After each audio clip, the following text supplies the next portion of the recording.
Si horeng duana oge lain layon tapi tangkal cau. Cek ceuk ya bari panonna Olahok. Nya geus pasin oge ieu teh pagawean siluman. Urang kabehan geus katipu. Cek tua kampung bari sarua mahena oge Olahok. Berarti lamun raga asli nama meureun dibawa ka negara siluman ya. Eta buktina anu jadi layon teh saukur tangkal cau.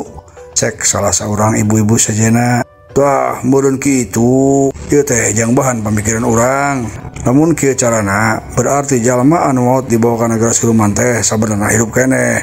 Artina bisa keneh ditulungan ku urang. Tah perkara ieu anu ku urang kudu dibadamikeun teh.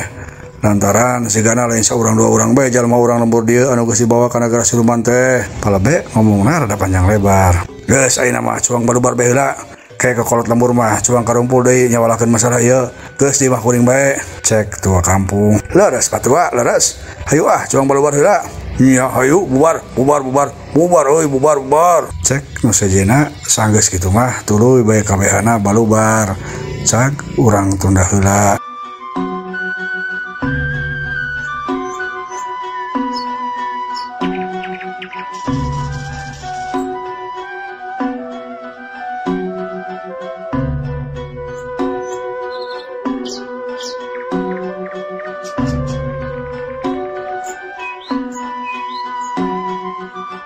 Ayeuna Malik deui nyaritakeun kaayaan si Amung.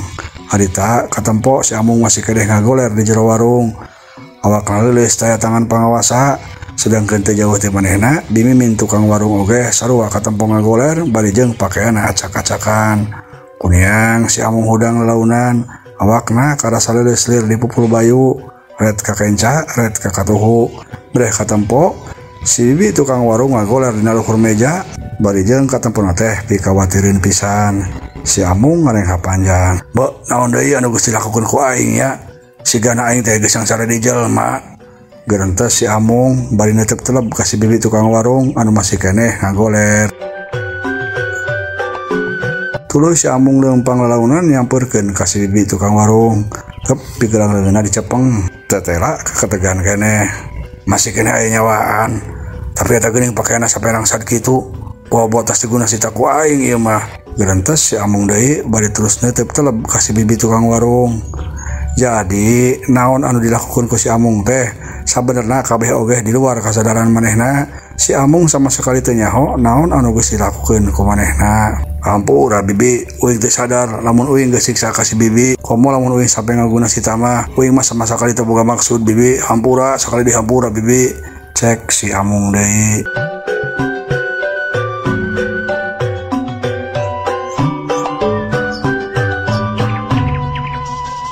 Kur kitu ujug-ujug kadenge jalma-jalma rame daratang kadenya bari pating gorowok. Kapung tewak congkolok kopung.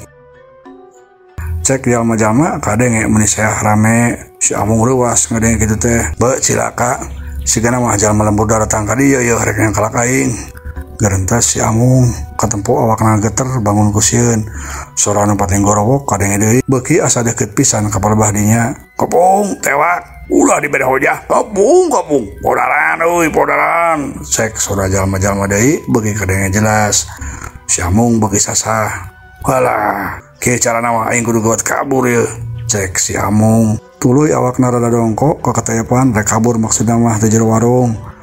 Barang geus anjog ka lawang si Amung rada nolol saeutik sirahna keluar. Breh jalma-jalma teh gatempo geus deukeut pisan. Bari katempona teh anu mapacu linggis bedog jeung sajabana. Si Amung beuki soak. Waduh bahaya.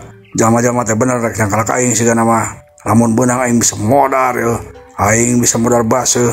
Aing kudu bisa gawat kabur. Tapi ka mana jalanannya? Lamun jalan ka hareup aing pasti kanyahoan. Geurentes si Amung bari panonna katempo rurat-rurat neangan salah pikeun kabur ti eta tempat. Preh katempo jandela nu belah tukang muka si Amung ngarasa bunga. Tah aya jandela muka aing bisa kabur lewat tukang. Geurentes si Amung. Tuluy si Amung teh dongko deui ka katayapan ngadeuketan ka palebah jandela tarek naek. Tapi barang rek luncat pisan jalma-jalma geus kabur daratang manten kadinya. Salah saurang anu pangheulana nempo langsung ngagorowok. Itu oi manusana tewak. Cek salah saurang ngagorowok. Si Amung reuwas red ka tukang. Breh jalma-jalma teh geus aya hareupeun lawan. Be cilaka eta jalma-jalma geus aranjog manten. Garantes si Amung batur gajreng bae loncat keluar tina jendela. Pegati tukang euy, pegati tukang. Cek jalma nu sejenna atuh tuluy katempo sabar urang lalumpatan ka tukangan warung. Kurubas kadenge lalumpatan pating kurubas. Tapi si horeng si Amung anu diudagna mah geus eueuh. Jalma-jalma anu ngarudagna mendingan rasa heran. Lumpat ka mana eta mangkruk teh euy? Sidik tadi teh kabulah diekeun. Cek salah saurang anu boga ngaran Surya. Asrak bae asrak euy, da pasina oge can jauh. Atuh tuluy jalma-jalma teh ngider nyisir eta tempat, unggal rungkun disuksruk, unggal tempat diaprak. Tapi weleh si Amung teh teu kapanggih keneh bae. Manusa ta jurig nya. Nah karek oge loncat geus eueuh euy.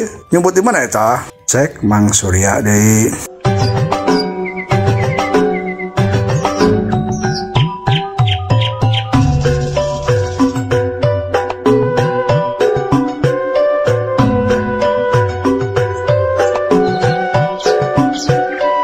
Ari di sejen pihak, Mang Jaka, Mang Memed, jeung Mang Oji katempo arasup ka jero warung. Perang breh katempo bimimin keur ngagoler dina luhur meja. Bari jeung dina kaayaan kekhawatireun pakaian rangsad siga tos diguna sita.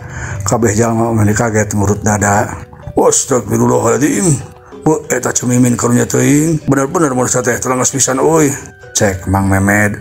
Nya geus teu boga rasaan manusia teh. Cik pariksa. Nah hirup keneh tante. Cek Mang Oji, tuluy salah saurang nyampurkeun ka bimimin anu masih keneh ngagoler. Dicekel pigelang leungeuna si horeng keketegan keneh. Aya keneh keketegan mah. Sigana mah ngasukur ka piuhan ieu teh. Cek jalma anu mariksana. Ya syukur atuh, tapi eta sebutan tak kunaon karunya eta orata ka mana-mana. Cek Mang Memed deui. Salah saurang nyokot namak anu teu jauh ti dinya tuluy dipake nyimbutan awak cemimin. Kur kitu torojol salah saurang anu tos ngudag si Amung asup ka jero. Ku Mang Oji langsung ditanya, kumaha euy? Jalma jahat teh geus katewak teu? Pugu leungit teu kapanggih. Tapi ayeuna keur diteangan kulobaan. Nah karek sakedeuk oge geus ngaleungit atuh. Pan sidik karek oge loncat ka bawah jendela. Nya kitu pugu rumbata kuring ngaran oge. Manusa teh jurignya gancang pisan leungitna. Kabehana katampo ngahulang teu didapok Mang Jaka kadenge nyarita. Kek euy. Ari perkara jalma jahat anu geus nyilakakeun bimimin mah keun da anu keur ngudagna. Ayeuna mah aya nu leuwih penting deui. Kapan nasib Bang Untung can kanyawan. Sok nu sabagian aya di dieu suang neangan heula Bang Untung. Da tadi katempo ku kuring mah majeleng tuh kabulah ditu. Cek Mang Memed bari nunjuk ka palebah rungkun cau anu basa harita Mang Untung majeleng teh basa dibabuk ku bangku kayu ku si Amung. Nya tuh be suang ilikan kadinya tembal Mang Oji. Tuluy katempo saoba urang jalma kasup Mang Jaka jeung Mang Oji laleumpang ka palebah rungkun rek ngilik kaayaan Mang Untung.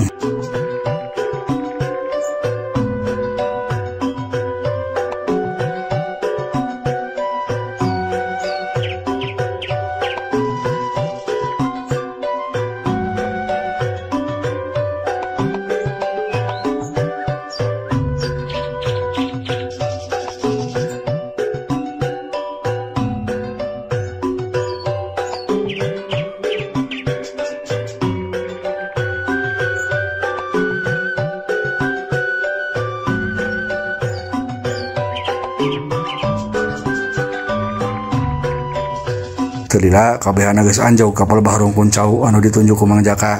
Tah kabulah dieu sigana mah basa Mang Untung ragragna teh. Cek Mang Jaka. Jalma-jalma terus nyanapeurkeun nyingkap-nyingkapkeun daun cau jeung runtah. Anu breh katempo aya sirah jalma keur nyang saya. Eta sirah saha? Cek Mang Oji anu panggeulanan ningali bari tutunjuk. Breh sidik pisan. Si horeng sirah anu nyang saya teh geuning sirah Mang Untung. Atuh kabehana meni calangap leuwas. Jelas pisan memang sirah Mang Untung anu katampo panonna keur molotot ti palebah beunang berbei getih seger ari awak namah teuing di mana.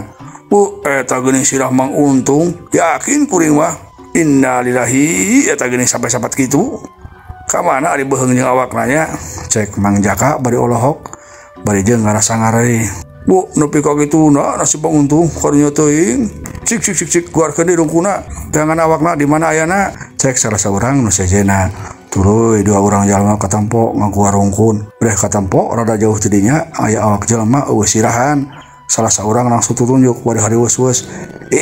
Itu sigana mah tuh itu aya awak jalma eueuh sirahan. Cek eta jalma bari tutunjuk. Jalma-jalma nyalampurkeun bari nempo kepala bah anu ditunjuk ku jalma nu tadi. Kabehana atuh meni leuwas deui bae.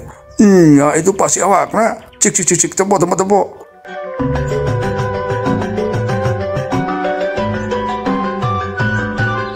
Kabehana kompak nyalampurkeun kepala bah awak jalma anu ngagoler. Barang kabehana aranjog kadinya, Bekira leuwas deui bae jeung ngabidi-gidi katempo awak nu sirhan teh meni baloboran pinuh ku getih dada jeung beuteungna caropong. Tina nu caropong teh kaluar puluhan belut siga bae anu ngaliang dina eta awak jelema anu geus kanyahoan jelas teh pasti awakna mang untung. Ih eta geuning pinuh ku belut kitu siga bae belut teh ngaliang di dinya. Nya ih kalah kukur ayeuna pun oge keur kitu sang sabar hiji belut laluncatan keluar tina awak eta jelema siga bae nu rek nyerang kabehana beuki leuwas bae riap bae melundur awas euy belutna nyerang eta mah lain belut biasa awas. Mang Jaka ngagorowok atuh nempok kitu mah jalma-jalma teh langsung bae ngabeungbeng kalabur cag urang tunda deui.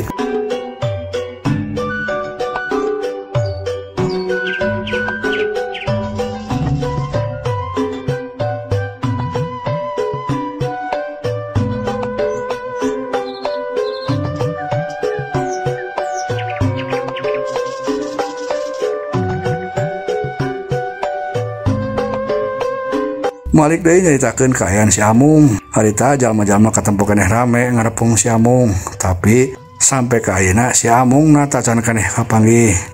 Cik sisi deui euy panasaran, darasan mah pasti aya keneh di lingkungan ieu. Cek salah saurang deui anu ngaran Mang Memed. Iya, masih kurang oge yakin pasti tacan jauh. Bener, sok buat nyebar. Atuh breng jalma-jalma teh nyalebar. Nyalisir ke unggal tempat pokok nama unggal rungkun di asrup unggal nusuni diirikan tapi lambang si Amung teh teka panggih tapak-tapak nacan.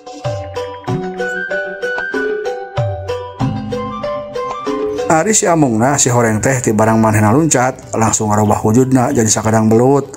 Harita sakadang belut kejadian si Amung teh katempo keur nyumput tina koco mumbus kana jero leutak. Jadi najan sakum hadi teangan oge si Amung kalah kumaha bae oge moal kapanggih siga nama hop sia geura teangan aing tah ka unggal tempat sampai busiat nangklak sampai ka modar ge aing moal kapanggih sia geurentes belut kejadian si Amung.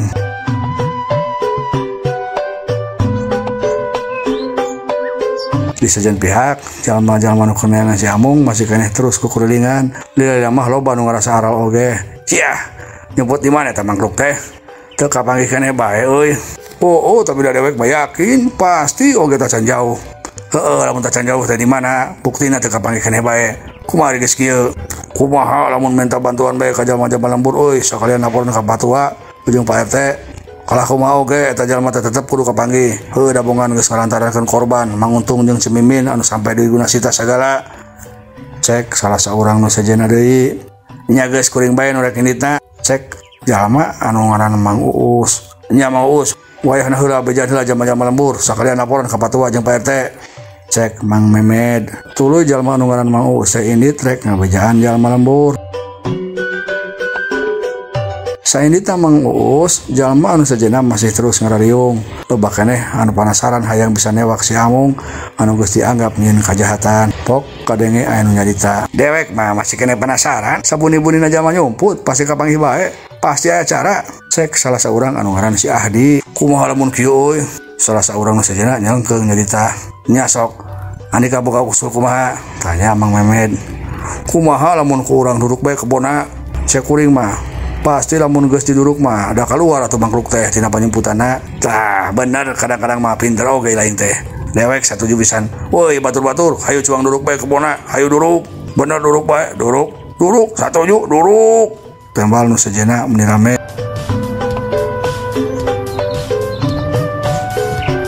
Sora anu pating gorowok rek ngaduduk kebon kadenge jelas ku si Amung. Si Amung kaget. Wah harap jadol. Cenah rek ngaduduk kebon. Aing bisa kapanasan kieu carana mah. Sigana aing mending buat kabur bae yeuh. Geurentes belut kejadian si Amung. Eta belut kejadian terus ngaleor hanjat tina koco. Pas kabenerna teh ngaleorna liwat suku saurang jalma anu keur nangtung. Atuh eta jalma ngarasareuwa disangkana oray eta jalma mending ngagoak. Waduh eta oray. Cek eta jalma bari tutunjuk. Refleks manehna tuluy ngawabukeun pacul kana belut kejadian si Amung. Hiuk habak nenggal pisan perangkal belut langsung merengkel ku eta jalma dibabuk deui bae habak nenggal deui bae perangkal belut perangkalan deui tulilas eta belut teh ujug-ujug ka tempong leungit tulila jenggelek rubah wujudna jadi si Amung anu kadenge keur humarurung aduh nyeri ampun atuh nempo kejadian kitu eta jalma teh meuni kaget kacida gorowok ngagorowok woi aya ore kejadian kadarieu euy cek eta jalma ngan waktosna seep ieu dongeng karangan pribados Kang Abun Burhanuddin hapunten kakirangana mugia katampi kalian kabinahan. Assalamualaikum warahmatullahi wabarakatuh.